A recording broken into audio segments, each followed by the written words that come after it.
پھر بڑھتا گیا کام، اب ان جیسے لوگ ان کے ساتھ مل گئے. پھر انہوں نے جو ریسنٹ واقعہ ہوا ہے وہ اس کے اوپر دھرنا. اچھا، ہماری پاکستانی مسلمان قوم کو نہ دین دنیاوی علم ہے، یعنی نہ مذہبی علم ہے، نہ دنیا کا علم ہے جو ویسٹ میں ہے. اب ویسٹ کے لوگ جو تھے، وہ گورے لوگ یا عیسائی لوگ، یہودی لوگ، وہ تو دین اپنے مذہب پہ نہیں چلتے. اپنے مذہب پہ دین ان کے پیغمبروں کا بھی اسلام ہے، لیکن وہ انہوں نے جو خود ہی بنایا ہوا ہے یہودیت، عیسائیت، اب اس کے اوپر وہ چلتے نہیں، انہوں نے چھوڑ دیا. اب وہ اللہ سے بھی نہیں ڈرتے. تو اب وہ اس قسم کی حرکتیں کرتے ہیں. اب ان صاحب نے یہ نیا کام شروع کر دیا دھرنا.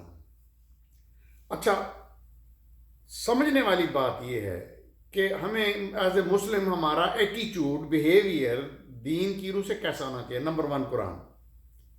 پہلے جو قرآن نے کہا ہے اس پہ عمل کرنا چاہیے. اس کے بعد سنت کہ نبی اکرم صلی اللہ علیہ وسلم نے کیا کیا، میرے آقا نے کیا کیا. آپ نے تو وہ جو قرآن نے کہا وہی کیا، وہی کر کے دکھا بھی دیا مرتے دم تک. اب اس کے بعد آ جاتا ہے صحابہ کا عمل. وہ ایک سیکنڈری چیز ہے، لیکن صحابہ نے بھی وہ کرنے کی کوشش کی جو نبی اکرم صلی اللہ علیہ وسلم کی سنت تھی، قرآن اور سنت تھی. اب اس زمانے میں کسی قسم کے دھرنوں کا ذکر نہیں ملتا کہ کوئی دھرنے ہوتے تھے، احتجاج ہوتا تھا، شورا بیٹھتی تھی، قرآن اور سنت کی روشنی میں فیصلہ ہو جاتا تھا، اعلان کر دیا جاتا تھا. اب یہ شروع سے اس ہماری گندی سیاست میں ہے.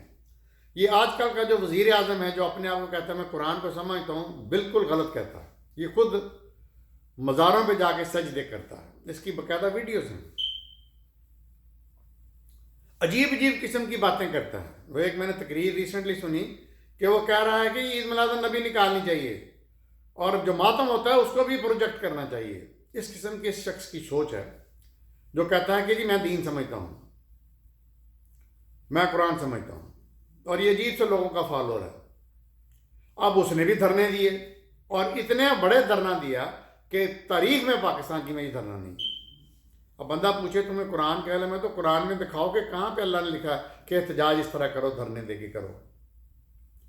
اب اس نے کیا.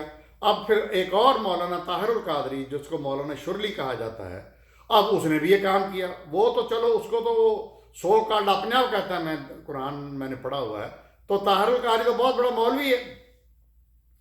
اس کو بندہ پوچھے کہ قرآن سنت میں صحابہ کے عمل میں کہاں پہ یہ دھرنے تھے. پھر یہ مرواتے ہیں، ذلیل کرواتے ہیں. ان دھرنوں میں راستے رک جاتے ہیں، ایمبولینس کو راستہ نہیں ملتا، طالب علم اسکولوں میں نہیں جا سکتے. جبکہ ان کے نبی، ہمارے نبی نے کہا ہے کہ کوئی راستے سے پتھر بھی ہٹا دے تو وہ بہت بڑا صدقہ ہے اور نیکی ہے. اور یہ راستے بلاک کر رہے ہیں اپنے لیے. اور ہزاروں ان کے ماننے والے، چاہے عمران خان کے ماننے والے، چاہے طاہر القادری کے ماننے والے، چاہے تحریک لبیک کے ماننے والے ہیں، وہ یہ بہت زور و شور سے کر رہے ہیں کہ تم کس مشن پہ نکلے ہو. اچھا، پھر وہ کہتے ہیں کہ جی یہ مر گیا، تحریک لبیک والے کہتے ہیں جو مر گیا ہمارا کارکن وہ سیدھا جنت میں جائے گا، وہ شہید ہو گیا. قرآن کہتا ہے شہید وہ ہے جو میری راہ میں مارا جائے. یہ نہیں اس نے کہا کہ میرے کسی رسول کی راہ میں مارا جائے، میرے رسول کی محبت میں مارا جائے. قرآن کہتا ہے کہ جو فی سبیل اللہ میری راہ میں مارا جائے وہ شہید ہے. اب انہوں نے رسول اللہ صلی اللہ علیہ وسلم کو اللہ کے برابر کر دیا. تو یہ ایک عجیب سی اس وقت بہت بڑا فتنہ ہے پاکستان میں. ایک فتنہ نہیں ہے، بہت بڑے بڑے فتنے ہیں. پھر یہ ایک اور بات کہ دھرنے کے علاوہ جتنے بھی احتجاج کے طریقے ہیں وہ نبی صلی اللہ علیہ وسلم نے کی نہیں. جب حکومت دین کی ہوگی، دین کے اوپر چلنے والی ہوگی، تو وہ تو عوام کی مطابق حضرت عمر رضی اللہ عنہ نے جب قحط آیا تو آپ نے چوری کی سزا ختم کر دی. اور آپ نے پتہ نہیں، مجھے نہیں یاد تاریخ ہے چونکہ کتنی دیر آپ نے صرف اپنا تیل کے ساتھ، زیتون کے تیل کے ساتھ روٹی کھائی، کیونکہ باقی لوگوں کو نہیں مل رہی تھی. تو حکمران تو مسلمانوں کے اس طرح ہوتے ہیں، اور یہ کون سی حکمرانیاں چل رہی ہیں؟ تو دوستو یہ تھا تحریک لبیک کے بارے میں ٹروتھ. دیکھتے رہیے میرا چینل ڈاکٹر ابو عبداللہ.